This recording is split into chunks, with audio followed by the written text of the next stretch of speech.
Tolman y Hull fueron conocidos como los dos gigantes, así les llamaba Skinner, y fueron los protagonistas de la psicología norteamericana en 1930 a 1950. La psicología norteamericana fue muy importante en esas dos décadas porque la psicología europea había sido desmantelada por la Segunda Guerra Mundial. Por esas mismas fechas se extendía el positivismo lógico en el campo de la filosofía y de esta manera se reforzaron mutuamente el conductismo y el positivismo lógico. Tolman y Hull tenían la pretensión de elaborar una psicología general, un sistema teórico amplio capaz de dar cuenta de la conducta humana y animal. Para ello adoptaron la estrategia de investigación con animales, con las ratas específicamente, dándoles premios y poniéndolos en laberintos. A través de la experimentación con las ratas, Tolman y Hull pretendían entender el comportamiento humano.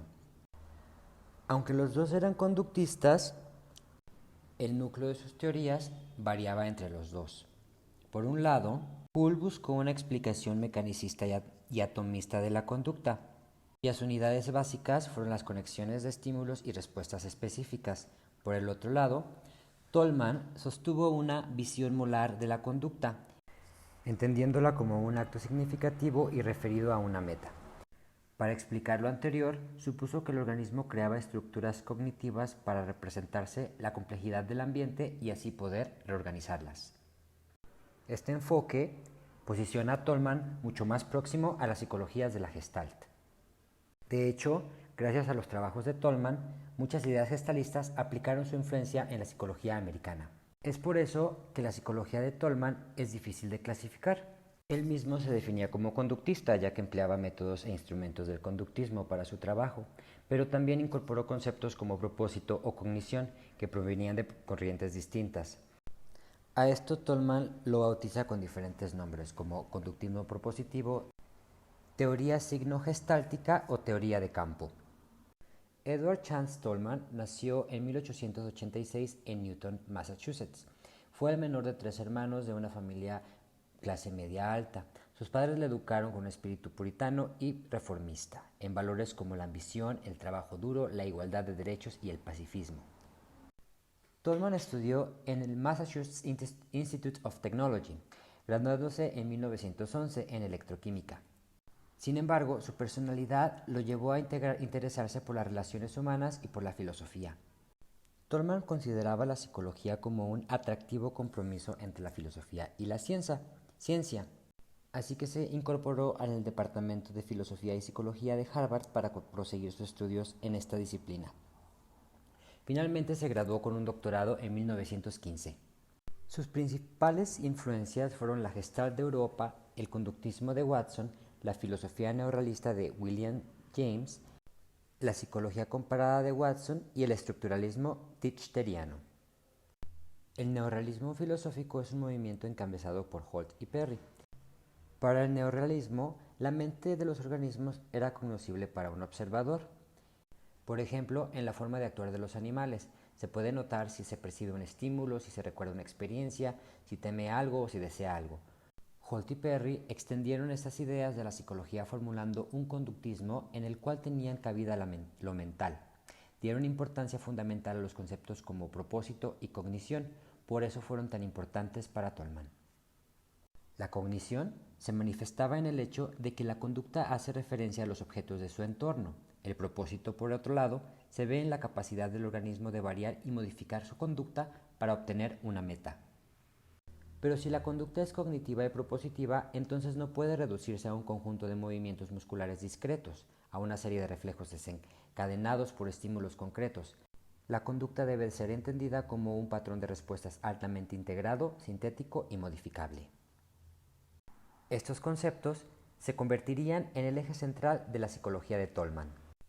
La segunda gran influencia en la obra de Tolman fueron las teorías de campo y la escuela de la Gestalt. Es interesante cómo la Gestalt es diametralmente opuesta al conductismo, especialmente en el terreno del aprendizaje.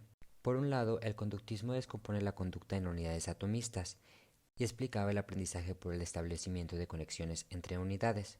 La Gestalt se centraba en la estructura, en el conjunto y sus propiedades constitutivas. Desde este punto, aprender significa captar relaciones emergentes entre los elementos que componen la situación, en particular relaciones medio-fin. Una influencia también muy importante para Tolman fue Lewin, quien presentó la relación entre el organismo y su ambiente como un campo donde hay una dinámica de fuerzas en constante búsqueda de equilibrio. La conducta implicaba un cambio de posición, una variación en las relaciones funcionales entre los organismos y su entorno. Asimismo, Tolman incorporó esta noción de campo a su teoría y adoptó una terminología claramente lewiniana, en especial en sus últimos años. En 1918, Tolman se incorporó a la Universidad de California en Berkeley y ahí permaneció hasta el resto de su vida profesional. California fue una experiencia liberadora para Tolman, no nada más por el clima físico, sino también intelectual. Como docente, fomentó la independencia de pensamiento en sus estudiantes. Sus clases solían ser debates más que exposiciones magistrales. Como investigador, Tolman mencionó frecuentemente su preferencia por las explicaciones simples y de amplio alcance, aunque fueran poco precisas. Su espíritu pacifista, liberal y humanitario fue constante en la vida de Tolman, tanto en el plano personal como en su trabajo académico e investigador, incluso en sus puntos de vista políticos, en su estilo de enseñar y en sus puntos de vista psicológicos. En 1950, Tolman fue expulsado de la Universidad de California, al igual que otros muchos de sus colegas, por negarse a firmar un juramento de lealtad para la renovación de sus contratos. En él se negaba toda relación o colaboración con el comunismo.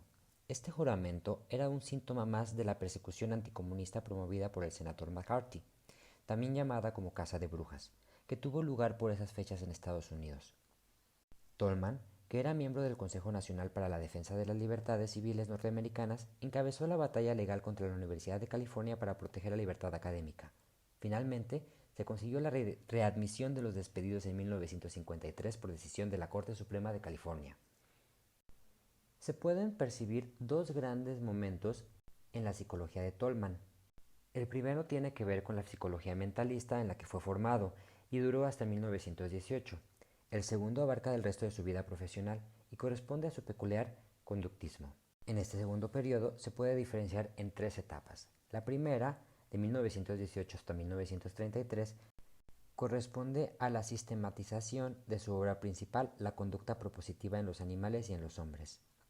Este fue considerado el primer libro de la escuela neoconductista. La segunda etapa data desde 1933 a 1938 y esta es la etapa operacionalista, en la que se introducen las variables intervinientes de gran relevancia en la psicología del siglo XX. Y por último, la tercera etapa, en 1938 a 1959. Además de ser profundizado y revalorando su teoría del aprendizaje, Tolman intenta formular una psicología más comprensiva, introduciendo aspectos motivacionales, sociales y de personalidad de los seres humanos. Tolman siempre se consideró a sí mismo como un rat runner, o en español, un corredor de ratas. Es decir, un investigador que hacía correr a ratas por laberintos como medio de poner a prueba sus hipótesis. Este fue el método de trabajo por excelencia para los neoconductistas. Se construían laberintos y se premiaba o se castigaba a las ratas si cumplían sus objetivos. Tolman creía que todo lo importante en la psicología puede ser investigado en esencia mediante el continuo análisis experimental y teórico de los determinantes de la conducta de la rata en un punto de elección en un laberinto. En ese punto se encontraba de acuerdo con Hull y también con Thorndike. Tolman comenzó su formación psicológica en Harvard. Se enfocó en la psicología mentalista e introspectiva, de la cual también habla en su tesis doctoral y en sus primeros trabajos. Posteriormente trabaja con la introspección, el método psicológico que usa Münsterberg. Pero lo que tenía preocupado a Tolman era que este método se contradecía en la práctica, ya que éste tenía varias inconsistencias, por lo que decidió atender a la propuesta de Watson, de centrarse en el estudio objetivo de la conducta, pero pensando en una nueva fórmula. Tiempo después organizó un laboratorio con una colonia de ratas. Fue así como se inclinó por el conductismo y esa nueva fórmula se conocería como conducta propositiva. Y en 1930 se publicaron sus experimentos más sobresalientes. Con su fórmula nueva pretendió abarcar toda la psicología, donde trabajaría en sus estudios con animales, imágenes mentales y los sentimientos. Tolman tenía por punto de partida la conducta, ya que como la introspección podía llegar a mentir, porque la persona accesaba a sus sentimientos inmediatos, pero en realidad solo se tiene conocimiento real de esto a través de sus actos, por lo que determinó que lo mejor era enfocarse a la conducta. Dado que el objetivo de la psicología es la conducta molar, Tolman propone la conducta en tanto que conducta. La conducta en tanto que conducta propone que la conducta siempre va referida a un objeto, para obtenerlo o para evitarlo. Como cuando un animal va en busca de comida, lo que lo impulsa, lo que lo mueve, es ese propósito de conseguir el alimento, es decir, que esa motivación y sus actos lo mueven a ello. Por lo tanto, la conducta es persistente hasta alcanzar el objetivo y se adapta a las circunstancias. Las cogniciones sobre la conducta se dividen en dos conceptos. 1. Disposiciones medio-fin, en donde el organismo ya cuenta con ellas, pero que se van refinando con la experiencia. Y 2. Expectativas signo-gestálticas, la cual surge de la relación que hay entre el objeto-signo, donde el primero es el medio para obtener el segundo. Otra de las contribuciones de Tolman es la siguiente: la distinción entre el aprendizaje y lo aprendido, ya que la conducta no siempre refleja el nivel de aprendizaje que el sujeto posee. En un experimento con ratas, ellas debían recorrer un laberinto para obtener alimento como premio. Las que eran recompensadas al hacer un ejercicio lo hacían cada vez mejor y en menos tiempo, y las que no tenían recompensa no lo recorrían. Pero la vez que se decide ya no recompensar a ninguna rata, las que habían aprendido a recorrer el laberinto perdieron el interés y dejaron de recorrerlo como antes lo hacían. Posteriormente se realiza el experimento nuevamente y esta vez recompensando a todas las ratas, y las que no habían aprendido bien el recorrido anteriormente ejecutaron el ejercicio igual que las ratas con más experiencia. Por lo tanto, había una diferencia entre la ejecución y el aprendizaje. Tolman se cuestionó sobre en qué consistía entonces el aprendizaje, concluyendo en que las expectativas y las hipótesis que un organismo genera pueden ser confirmadas o refutadas gracias a la experiencia, con lo cual se forma el campo de la conducta. Tolman llegó a contraponer tres teorías principales del aprendizaje: teoría del reflejo condicionado, teoría del ensayo y error y teoría del conductismo propositivo. Teoría del reflejo condicionado. Tolman acepta esta teoría, pero rechaza su asociación con estímulos debido a la frecuencia y la recencia. Teoría del ensayo y error. Para el ensayo y error también acepta los hechos, pero cree que se contradice debido al ensayo latente y el efecto del castigo. Por lo tanto, para él es asunto de organización de campo. Teoría del conductismo propositivo. Para el conductismo propositivo usa de ejemplo la teoría gestáltica. Surge la ideación inventiva, la cual se produce cuando un organismo capta nueva información y es capaz de adaptarse a una nueva situación. Entre 1933 y 1938, Tolman hace su principal contribución metodológica, pues ahí es donde comienza su etapa operacionalista, donde apoyó sus conceptos básicos en una epistemología distinta e introdujo variables intervinientes, la cual fue adoptada por varios teóricos, entre ellos Holman. Trató de sustentar la epistemología neorrealista, pero era insostenible, ya que la idea de que la mente era visible para un observador externo no era lógica, con el hecho evidente de que hay aspectos de la mente que son privados e imposibles de acceder por personas externas, quienes solamente tienen un conocimiento inferencial, a lo cual Tolman decidió buscar una fundamentación filosófica diferente para su teoría. En esa etapa, Tolman se encontró en una época de cierta ambigüedad.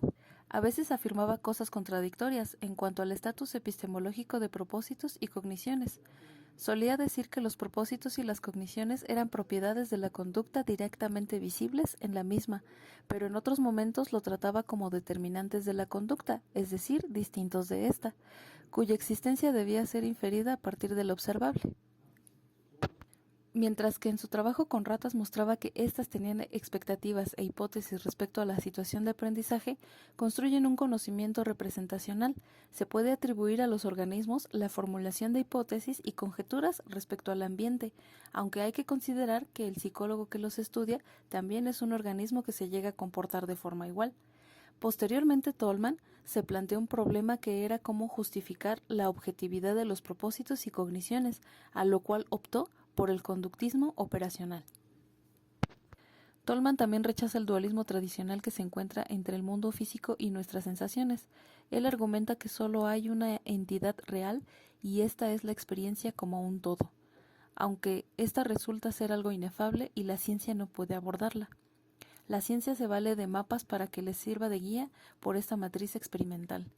Los mapas en psicología incluyen procesos mentales que han de ser objetivados y para ello la psicología se ayuda del operacionalismo de Tolman, al cual se le da un doble significado. A. Uso de conceptos verificables por operaciones concretas. B. El conductismo operacional se ocupa de la forma en que opera el organismo en el ambiente. Después de 20 años de trabajo, Tolman llega a su última etapa intelectual, la cual está dedicada fundamentalmente a dos cuestiones. Número 1, seguir desarrollando su teoría del aprendizaje tanto empírica como teórica. Número 2, extender su pensamiento psicológico a asuntos humanos. Y con la llegada de la Segunda Guerra Mundial, Tolman realizó varios escritos sobre las aportaciones psicológicas para lograr la paz. En ellos abordó temas de motivación, personalidad, actitudes humanas, educativas y políticas, para que se pudiera crear un nuevo orden social. Según Hull, la situación era la de un profundo desacuerdo entre al menos una docena de psicologías. Al reconocer que la existencia de conflictos no era algo completamente negativo, Hull sí lo consideró ante el fanatismo que existía entre estos, ya que se basaban más en discusiones metafísicas o teológicas que de las mismas prácticas científicas. Para lo cual fue de suma importancia desarrollar un sistema de trabajo que le permitiera aclarar la posibilidad de elegir entre las teorías. El sistema que propuso buscaba evitar la imprecisión de las hipótesis probadas, así alejándolas del contexto metafísico, y al igual buscaba probar la capacidad predictiva de la variedad de teorías, sobre todo acerca de aquellas que aún no habían sido observadas de manera empírica. En el periodo expedido de 1920 a 1929, la obra de Hull comenzó a caracterizarse por la notoria variedad de dominios empíricos en los que va a investigar y por su interés continuo en la construcción de diversas máquinas.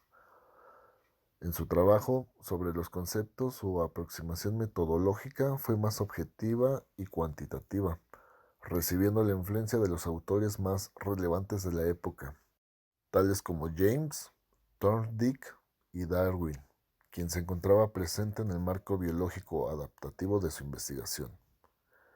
En este trabajo surgieron algunos de los problemas que fueron fundamentales en su época de teórico del aprendizaje, haciendo que dentro de sus trabajos teóricos estuvieran presentes las cuestiones acerca sobre el hecho de que los conceptos se aprendieran de manera progresiva, la importancia del mecanismo ensayo-error de las curvas de aprendizaje. Ya en su trabajo sobre los conceptos, se hace evidente su interés por las máquinas y su habilidad para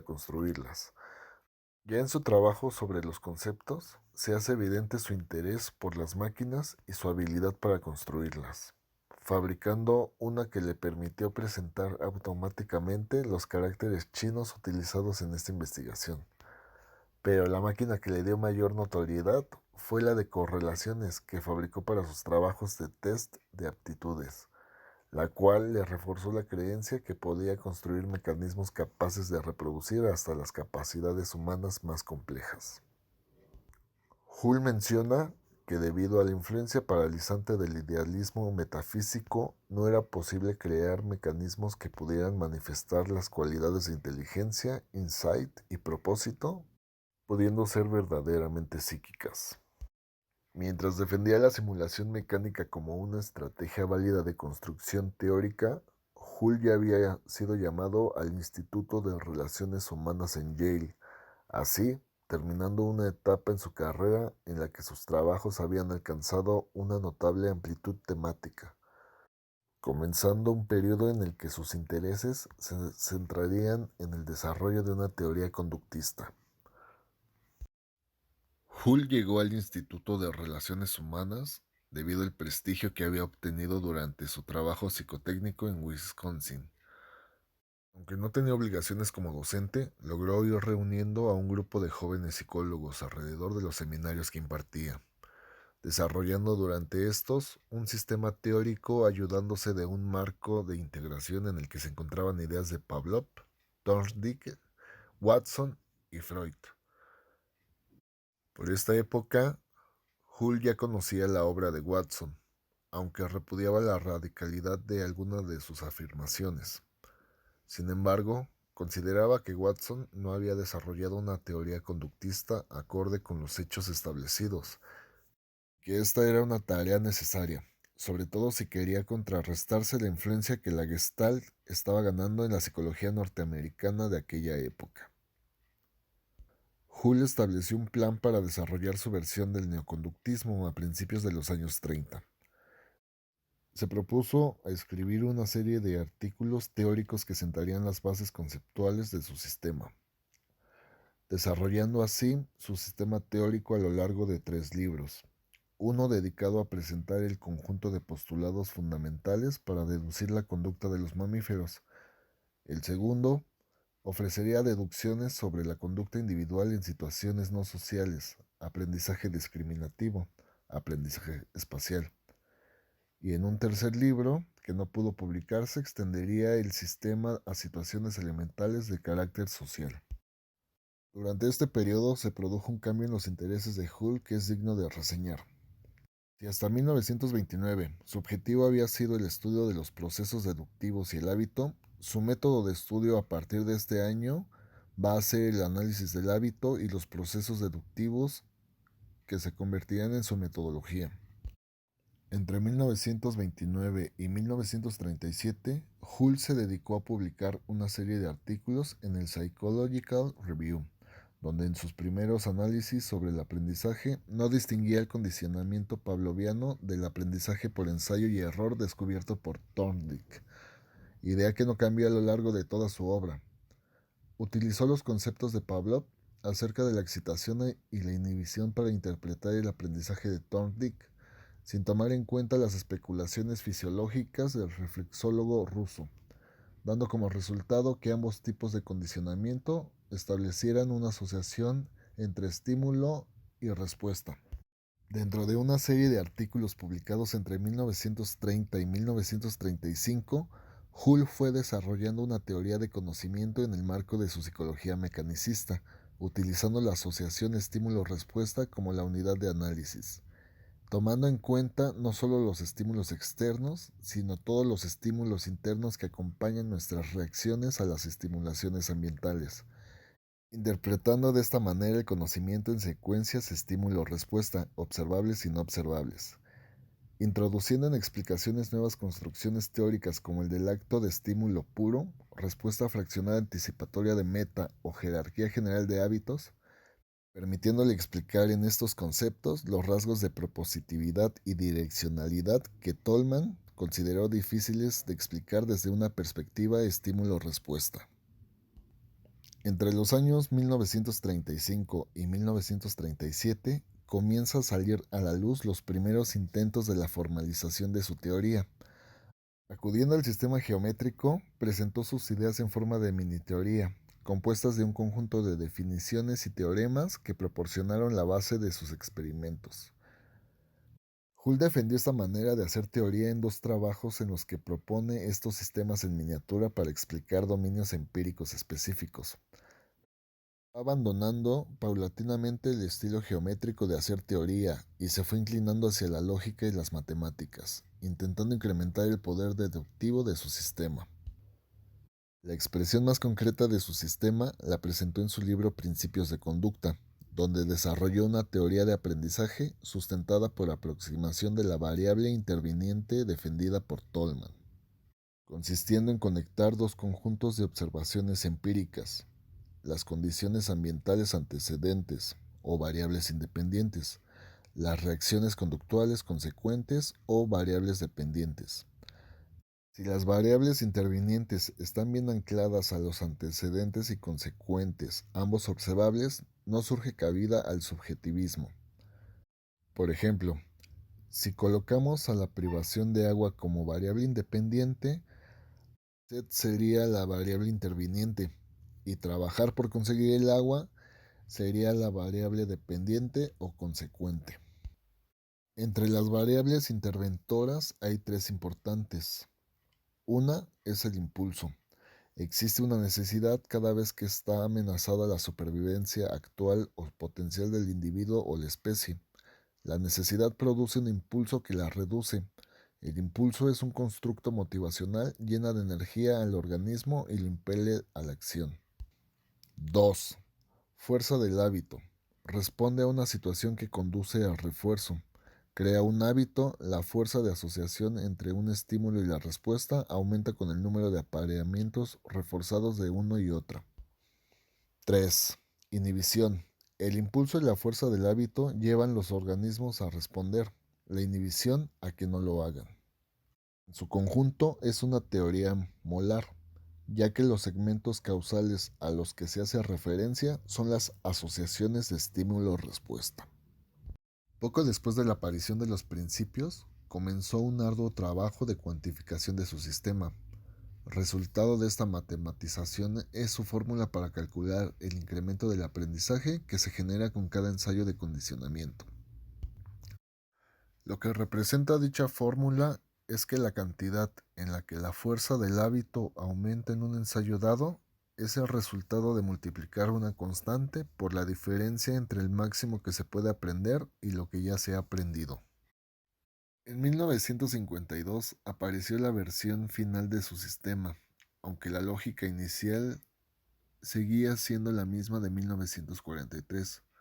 Joule introdujo algunos cambios importantes. Entre los más esenciales podemos encontrar que en el primero de ellos se hace referencia al papel en el que interviene la reducción del impulso en el reforzamiento.